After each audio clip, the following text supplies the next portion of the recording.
నేను చేయగలను అనేది జీవితం మాట్లాడేటువంటి ఒక భాష. చిన్న పిల్లలు తన అల్లరిలో భాగంగా చిన్నప్పుడు మనం చూసే ఉంటాం. గోడ మీద పాకేటువంటి చీమలకి బారికి అడ్డంగా చేతులు పెడుతూ ఉంటారు. అలా పెడుతుంటే ఏమవుతుంది? అది నేను కూడా చూశాను చాలాసార్లు. అప్పుడు ఆ చీమలు అప్రయత్నంగా మరో దారిని వెతుక్కుంటూ పోతాయి. అలా ముందుకు పెడుతున్నటువంటి ఆ చీమలని పిల్లలు ఆ దారిని కూడా చెయ్యి అడ్డు పెడతారు. మళ్ళీ చీమలు మరో దారిని వెతుక్కుంటాయి. అలా ముందుకు పోతూనే ఉంటాయి. ఈ అల్లరి చేసే ధోరణిలో వేళ్లతో కొన్ని చీమల్ని నేల మీద కూడా తోసేస్తారు. అప్పుడు కూడా పట్టుదలతోటి అప్రయత్నంగా అవి గోడ మీదకి ఎక్కడం ప్రారంభిస్తూనే ఉంటాయి.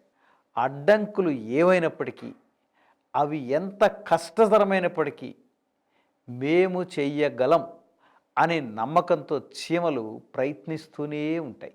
చనిపోయే వరకు అవి ప్రయత్నాన్ని మాత్రం మానవు, పోరాటాన్ని ఆపవు.